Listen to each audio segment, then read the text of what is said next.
Hello everyone, लक्ष्य the target के इस यूट्यूब चैनल आप सभी का स्वागत है। तो आज से हम हैं से अपने जीके सेक्शन में से एक नया क्लास शुरू करने आ रहे हैं, भूगोल का, ज्योग्राफी का।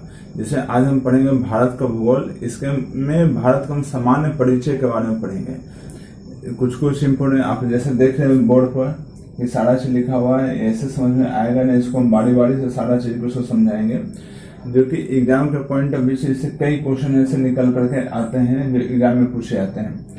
तो बिना देर किए ऐसे शुरू करते हैं, क्योंकि वीडियो बहुत लंबा होने वाला है।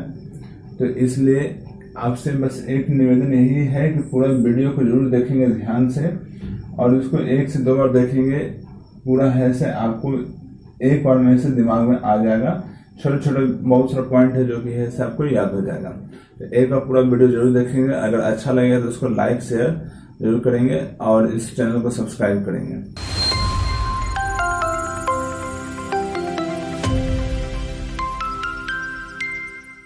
तो शुरू करते हैं भारत का भूगोल। सबसे पहले हम देखें भारत का है एक रफ डायग्राम बनाने का कोशिश किया भारत का। थोड़ा बहुत नक्शा हो गया होगा तो एडजस्ट कर लेंगे। तो हम देखें कि ये हमारा भारत है, और इस भारत के से इसी के इर्द गिर्द हम आज पढ़ेंगे। इस देखें कि पूरे भारत का जो क्षेत्रफल है, ये जो पूरे भारत हमारा है, इस पूरा मुख्य भूमि से लेकर सारा जो है टोटल जो पूरे भारत का कुल क्षेत्रफल, पूरे भारत का कुल क्षेत्र 32,87,263 वर्ग किलोमीटर है। पूरे भारत का कुल क्षेत्र कितना है? 32,87,263 वर्ग किलोमीटर, जिसको कि हम लोग संक्षेप में बोलते हैं, शॉर्ट में बोलते हैं 3.28 million square kilometre. 3.28 million square kilometre या 32,87,263 किलोमीटर स्क्वायर या वर्ग किलोमीटर। ये देखें कि ये जो भारत का जो क्षेत्रफल है 32,87,263 किलोमीटर, ये पूरे विश्व के कुल भूमि का 2.4% है। कितना है? 2.4% है, 2.4% है। और पूरे इसको देखें, पूरे विश्व का कितना है? 2.4% है। क्षेत्रफल के लिहाज से हम इसको देखते हैं तो पूरे विश्व में 7वां नंबर पर आता है। सबसे पहला नंबर पर आता है रूस, इसके बाद आता है कनाडा, तीसरा नंबर पाता है यूएसए, चौथा नंबर पाता है चाइना। कहीं कहीं पर चाइना तीसरा पर है, यूएसए चौथा पर दिया रहता है। तो ये अलग अलग किताबों में अलग अलग रहता है, इसलिए कंफ्यूजन नहीं होना। तीसरा नंबर पर क्या है? यूएसए, चौथा नंबर पर चाइना, 5वां नंबर पर ब्राजील, 6ठा नंबर पर ऑस्ट्रेलिया और 7वां नंबर पर हमारा भारत है। मतलब कि क्षेत्रफल के हिसाब से देखें तो पूरे विश्व में भारत का स्थान कितना है? 7वां है। और पूरे विश्व का कितना मुख्य भूमि का इसका क्षेत्रफल है? 2.4% है। जनसंख्या के हिसाब से देखें तो पूरे विश्व का जनसंख्या का 17.5%, 17.5% भारत में निवास करता है। पूरे विश्व के जनसंख्या का 17.5% वो भारत में निवास करता है। और जनसंख्या के हिसाब से देखें तो भारत से दूसरे नंबर पर आता है। पहले नंबर पर चाइना, दूसरे नंबर पर भारत आता है। लगभग 130 करोड़ के अनुमानित जनसंख्या है, या उससे अधिक भी हो सकता है। तो ये पूरे विश्व के 2011 की जनगणना के अनुसार से पूरे विश्व का जनसंख्या भारत में 17.5% है, और जनसंख्या के हिसाब से भारत दूसरे नंबर पर आता है। आगे देखें कुछ और जानकारियों पे। तो भारत है से इसका लंबाई का देखें, उत्तर से दक्षिण तरफ, पूर्व से पश्चिम तरफ इसका कितना लंबाई है? तो उत्तर से लेकर के दक्षिण तक, उत्तर से उत्तरी भारत से लेकर के दक्षिण तक जो है इसका जो टोटल दूरी जो है वो 3,214 किलोमीटर। कितना है? 3,214 किलोमीटर। उत्तर से लेकर दक्षिण तक 3,214 किलोमीटर। अब पूर्व से लेकर पश्चिम तक टोटल है 2,933 किलोमीटर। पूर्व से लेकर पश्चिम तक कितना है? 2,933 किलोमीटर। उत्तर से दक्षिण तक 3,214 किलोमीटर। अब पूर्व से लेकर पश्चिम तक 2,933 किलोमीटर है। इसी में देखते हैं इसका अक्षांशीय विस्तार के बारे में जब हम बात करते हैं तो भारत का जो उत्तरी अक्षांश विस्तार जो है, उत्तर में है 37 डिग्री 6 मिनट उत्तरी अक्षांश, 37 डिग्री 6 मिनट उत्तरी अक्षांश, और दक्षिण में है 8 डिग्री 4 मिनट उत्तरी अक्षांश। मतलब कि भारत का जो उत्तरी अक्षांशीय विस्तार कहाँ है? 8 डिग्री 4 मिनट से लेकर 37 डिग्री 6 मिनट तक। ये मुख्य भूमि का हम बात कर रहे हैं। कि 8 डिग्री 4 मिनट से लेकर 37 डिग्री 6 मिनट तक इसका अक्षांशीय विस्तार है।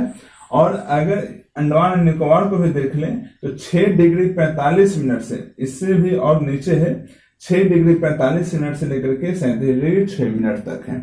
ठीक है, दोनों याद रखेंगे, मुख्य भूमि से 8 डिग्री 4 मिनट से 37 डिग्री 6 मिनट, और अंडमान निकोबार मतलब कि कुल भूमि से बात करें तो 6 डिग्री 45 मिनट से 37 डिग्री 6 मिनट तक इसका अक्षांशीय विस्तार है। देशांतरीय विस्तार की हम बात करते हैं। देशांतरीय विस्तार इसका कितना है, 68 डिग्री 7 मिनट पूर्वी देशांतर से लेके 68 डिग्री 7 मिनट पूर्वी देशांतर से लेके 97 डिग्री 85 मिनट पूर्वी देशांतर तक।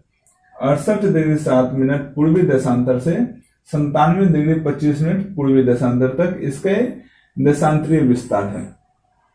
इसी में हमने जो देख लिया कि इसका अंतिम बिंदु कौन सा है, इसके सीमा का है अंतिम बिंदु कौन सा है, तो देखते हैं हम जब पहले पूर्वी देशांतर पर बात करें तो इसमें पश्चिम साइड में सबसे पश्चिमी बिंदु अगर पूछा है कि सबसे पश्चिमी बिंदु भारत का कौन सा है, तो गुहार मोती या गौड़ा मोता कहता है, जो गुजरात में है।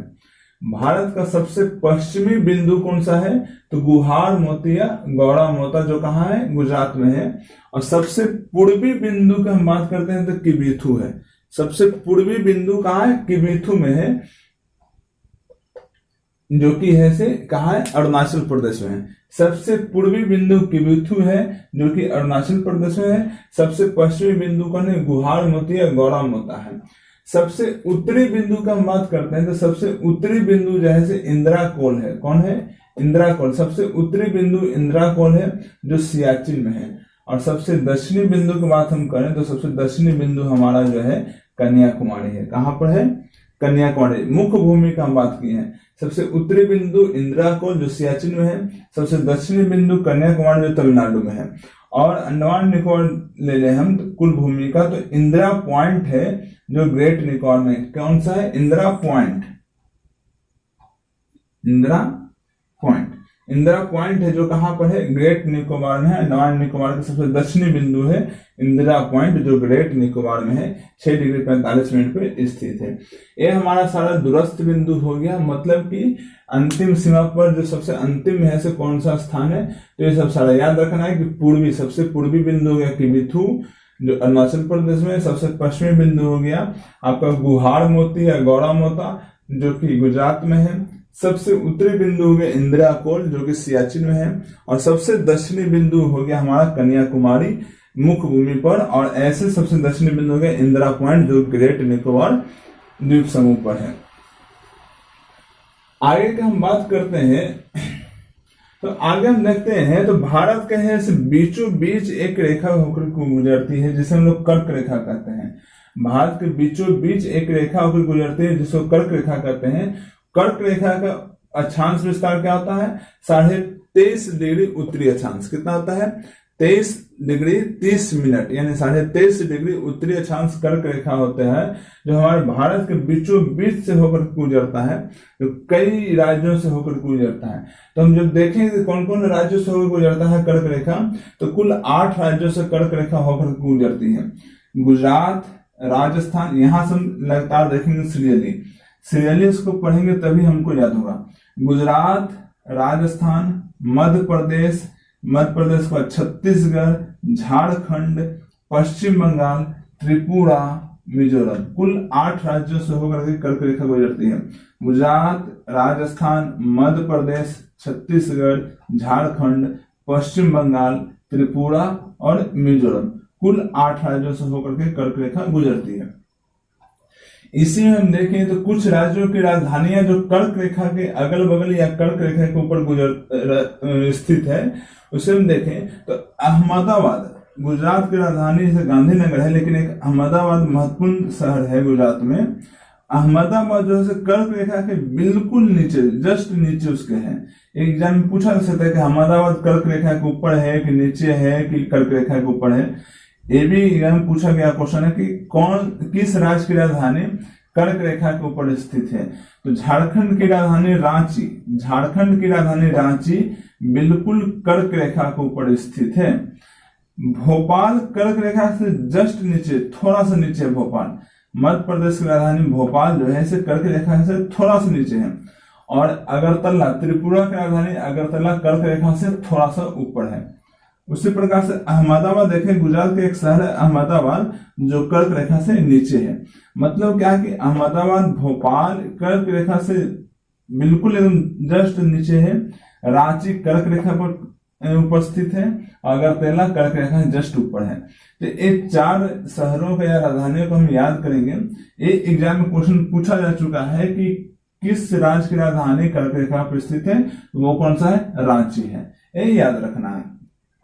और कितने राज्यों से होकर कर्क रेखा गुजरती है, तो 8 राज्यों से होकर गुजरती है।